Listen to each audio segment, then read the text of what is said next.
vais te parler maintenant de 5 points qu'un homme attend de sa femme. Il attend le respect et la considération. Quand une femme commence à se mesurer à son homme, ça va créer des problèmes dans ton couple. Tu dois le respecter. Si tu sais le respecter et si tu sais le considérer, respecter et considérer va aussi dans le sens aussi de conserver les choses que vous avez ensemble. Il ne faut jamais entrer dans les histoires de te battre avec ton homme. Il faut le respecter. S'il fait quelque chose qui ne t'arrange pas, c'est-à-dire il te frappe, ça ne te plaît pas, approche les personnes pour parler. Si ça ne va pas, que tu vois que tu ne peux pas supporter qu'on te frappe, au lieu de descendre dans le péché de l'insoumission, c'est pas toi. S'il tient à toi, il va changer pour te reprendre. Mais s'il ne tient pas à toi, tu n'as pas envie de mourir non plus. Mais tu n'es pas obligé de devenir une sauvage parce qu'il est sauvage. Tu n'es pas obligé de répondre au coup d'épée de l'âne. Tu es en train de te mettre à son niveau. Entends-toi, tu dois le lever à ton niveau. Quand un homme commence à comprendre que c'est frapper sa femme qui est la solution pour manifester son autorité, c'est qu'il est tombé très bas. Il y a plusieurs manières de tuer le chat. Et j'ai envie de te dire que la femme craint plus le silence et l'indifférence que la chicotte. Si tu veux tuer ta femme, ignore-la. Il n'y a pas une prison qui fait plus mal à une femme que l'ignorance. Elle prépare, son mari ne mange pas. Il sort matin, il rentre à 23h, il se lave, il dort. Matin, il se réveille, il prend ses bagages, boum, il sort. J'ai dit, même si elle ne t'aime pas, elle va sentir. Parce qu'elle va se sentir mal à l'aise dans la maison. Elle va se sentir inutile. C'est comme si tu entends de là. Elle aurait préféré que tu insultes sa maman, mais puis elle te répond un peu, ça allait chauffer. Mais tu ne fais rien de tout ça. Tu l'as tué 20 fois. Il y a plusieurs manières de tuer les chats. Ne rentre pas dans l'animosité parce que ton mari t'a frappé. Il te frappe, tu ne supportes pas ça. Ne dis pas à cause de ça, je me bats avec lui. Non, jamais. Tu dois être respectueuse et tu dois le considérer. Quand on considère son homme, on lui tape un scandale dehors. Une femme qui tape des scandales dehors, mais devant les amis, n'est pas mariable. Peu importe votre histoire, ça ne doit pas partir au commissariat. C'est pas possible, c'est inadmissible. Même si ton homme t'a frappé, ça va pas au commissariat. Soit ça va au divorce, mais ça va pas au commissariat. Faites quoi au commissariat? Vous êtes des ennemis? Qu'est-ce que vous faites là-bas? C'est un mariage, c'est un accord. Si le comportement que tu commences à avoir ne m'arrange plus, qu'est-ce que je vais? Je ne sais pas. Tu envoies le père de tes enfants au commissariat. Parce que tu connais la loi. C'est ça, d'une femme intelligente est un don de Dieu. Ça ne se fait pas. Et ça là, si un autre homme apprend ça, il aura peur de toi. Il va te craindre.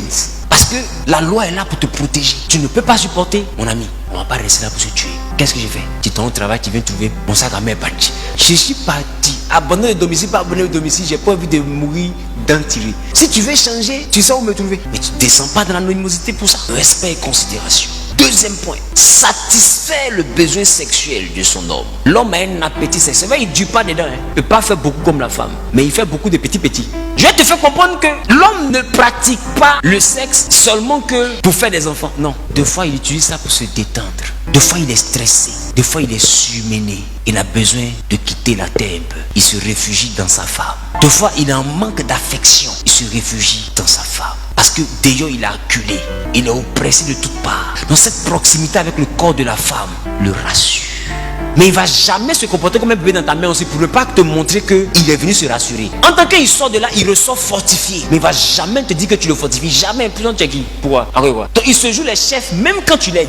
Comprends qu'il est chef. Si tu as compris ça, il dit son orgueil là, tu n'as plus regardé. Donc il te faut comprendre que quand tu vois que ton mari vient à la maison et qu'il est bizarre, il réfléchit et tout ça, il faut l'envoyer vers là-bas. Ça va le détendre.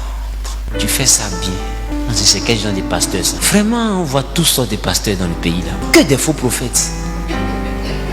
Troisième point que l'homme recherche chez sa femme, la compagnie et la complicité. Il a besoin d'une amie. Une amie a des choses et qu'elle rit. Mais quand une femme n'est pas une amie, elle rit pas du tout. Quand tu prends tout ce que ton homme fait au premier degré, tu as détruit votre couple. Tu dois te transformer en son ami. Et quand tu te transformes en son ami, il y a des choses qu'il va te confier qui vont te choquer. Mais ne prends jamais ça de façon personnelle. C'est comme par exemple dans votre amitié, il te révèle que la fille qui a son collant m'avait fatigué de ma femme. Et toi tu déduis en regardant le collant qu'elle a un gros postérieur. Et tu prends ça comme une affaire personnelle. Moi tu m'as dit que tu étais mon genre là. Donc moi je n'ai pas fesse. Elle a fesse. Son collant te fatigue. Bon je fais comment que sans fesse devienne fesse? Ça veut dire que tu m'as menti depuis le début. Qui me comprend? Et quand tu prends de façon personnelle, c'est qui te confie qui pouvait faire rire là. Toi tu prends ça pour en faire une rancune et un motif de palabre.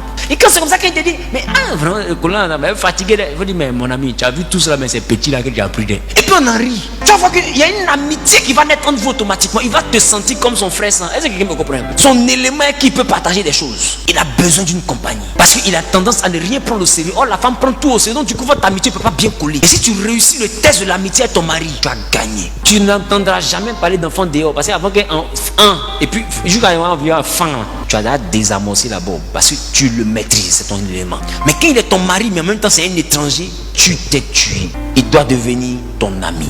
Et ce test-là, il est difficile pour la femme parce que la femme considère tous les détails. Donc elle en souffre. Pourquoi pourquoi elle en souffre. Des fois, tu t'habilles bien, ton mari ne regarde pas. Mais des fois, tu vois qu'il est sur le profil de quelqu'un d'autre sur Facebook et puis il regarde la photo. Tu sens que la photo l'intéresse. Ça peut te blesser parce que tous les efforts que toi tu fais pour attirer son attention, il ne voit pas ça. Donc, une femme normale, le motif va prendre ça au premier degré et de façon personnelle. Elle va voir ça comme un rejet de sa personne. Mais une femme qui veut devenir l'amie de son homme, elle va chercher à banaliser ça et dominer ses émotions pour ne pas tomber dans les comparaisons bizarres qui vont envoyer sa maison dans des tensions. Et remarque, à chaque fois que vous essayez de jouer le jeu de la franchise afin de vous lier d'amitié, vous rentrez dans des jugements et dans des préjugés. Tu commences à nourrir des idées, tu commences à nourrir, tu imagines qu'il y a des choses qu'il peut faire. Vous devez avoir une amitié pure. Parce que laisse-moi te dire, que tu suives quelqu'un comme un policier ou un policier, je suis en train de te dire que si la personne doit vivre mal, la personne vivra mal. Tu ne peux pas surveiller quelqu'un. Sois relax, libère-toi un peu. C'est un mariage, ce n'est pas une captivité. Libère-toi un peu, relax. Tu prends tout au premier degré, tu vas te détruire. Amen. Ensuite, il a besoin d'une conjointe attrayante, cultivée, amusante. Il faut qu'il puisse rire avec toi. C'est pourquoi l'amitié est importante. Il a besoin de rire avec toi. Il a besoin de plaisanter avec toi. Mais toi, des fois, tu gardes tellement des choses dans ton cœur que quand il veut rire, même, tu ris pas. Tu es sérieuse dans la maison. Pourquoi? Parce que tu as trop de choses que ton cœur a accumulé. L'homme n'accumule pas comme la femme. La femme accumule trop de choses. Et le dernier point, l'homme a besoin du soutien domestique. Même si tu n'es pas riche, il faut qu'il sente ta présence dans la maison. Il faut qu'il sente que ta main le soutient. J'ai dit ta main, j'ai pas dit ton argent. Il doit sentir qu'il y a quelqu'un qui le remplace valablement. Et au-delà du soutien, en termes de présence humaine, il te faut maintenant lutter pour le soutenir financièrement. Tu dois être une personne valable dans la maison. Tu dois exister véritablement dans la maison. Pas de forme, mais dans le fond. Il faut réellement que tu tiennes ta maison. Et le jour où tu n'es pas là même, qu'ils sentent que tout est désordonné parce que ma femme n'est pas là. Il faut qu'il y ait une différence entre ton absence et ta présence dans la maison. Donc on doit sentir que la maison a une maîtresse. Mais pourquoi on parle de maîtresse de maison? Parce que le coin est géré. Quand elle est là, elle remplit l'espace. Il n'y a pas de vide. Tu sens qu'elle contrôle. Depuis la cuisine jusqu'à la douche, elle contrôle. Il n'y a pas un endroit de la maison qui lui échappe. Elle maîtrise. L'homme n'a pas besoin d'abord de ton argent. Il a besoin d'une femme qui peut maîtriser la maison. Mais il sort pas aller chercher l'argent. Quand il sort pas aller chercher l'argent, on va le voir. Et ton mari, ses dessous, c'est la servante qui lave. Il y a des femmes, c'est la servante qui lave même les propres dessous. Il y en a qui font menstruer. Elles attachent caleçon, les jettent en même temps. Et on peut demander ces caleçons jetables à pote. Donc c'est pour te dire, toi tu es en train de m'écouter. Il faut être présente dans la maison. La maison c'est quoi? C'est le foyer c'est le feu. Donc déjà, le repas de ton mari, tu dois savoir le faire. Je dis, celui qui nourrit obtient l'affection de celui qu'il nourrit. Et quand je parle de celui qui nourrit, je ne parle pas de celui qui donne l'argent. Je parle de celui dont la main touche aubergine, puis ça lave. La personne dont la main touche piment, puis ça lave. Il y a un lien qui se crée entre les deux personnes que tu ne peux pas t'expliquer. Et à cause de ce lien-là, il y a des servantes qui arrivent à rentrer dans le lit de leur maîtresse. C'est la raison pour laquelle il y a des choses que toi tu dois faire personnellement pour ton mari. Servante à la carte forte, comment, mais ce domaine-là, tu ne dois pas permettre qu'elle le touche. Parce que tu dois avoir ta place.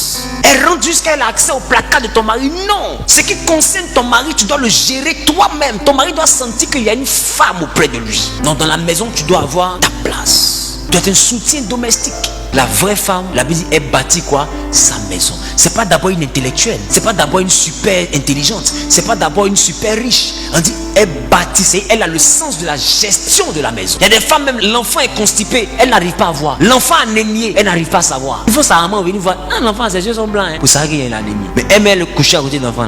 Elle n'a pas le sens de la gestion d'une maison. Elle ne connaît pas. L'enfant a fontanelle. Elle ne sait pas que ça là, c'est fontanelle. Elle ne connaît pas. Elle s'en a la pharmacie, vous payez, mais quand elle n'est pas lui. Être femme, ce n'est pas être vieille. Ce n'est pas être riche. C'est être mûr. Il faut savoir gérer les choses d'une maison. Et quand c'est comme ça, quand tu es en voyage, le mari me l'a assis. Si ma femme était là. Et puis quand vous vous séparez, elle peut dire, si ma femme était là. Mais si la servante fait ce que toi tu aurais dû faire, quand tu n'es pas là, en quoi est-ce qu'il a dit quelqu'un? Tu n'es pas là, mais la servante est là. C'est elle qui l'a il y a longtemps. C'est elle qui le nourrit. Oh, il doit dire dans son cœur, si ma femme était là, actuellement, il y avait un poisson braisé bien qui m'attendait. Il doit regretter ta présence. Donc du coup, quand il est dehors, il sent un vide parce qu'il faut que sa femme soit là pour qu'il soit équilibré. Ton foyer n'est pas un lieu de travail. Quand tu rentres dans le foyer, si tu étais général, tu deviens une épouse. Peu importe qui tu étais, tu deviens une épouse. Même si tu as garde du corps, tu deviens une épouse. Dans ton foyer, même si dehors on soulève ton panier, dedans tu soulèves le panier pour ton mari. Parce que tu deviens une épouse. Tu enlèves tes galons et tu deviens une épouse. Il y a des femmes qui ne se voient pas en train d'entrer dans la cuisine parce qu'elles estiment qu'elles ont réussi. Ma chérie, tu vas détruire ton couple. La nourriture que tu donnes à ton mari le lie à toi. Est-ce que quelqu'un me comprend?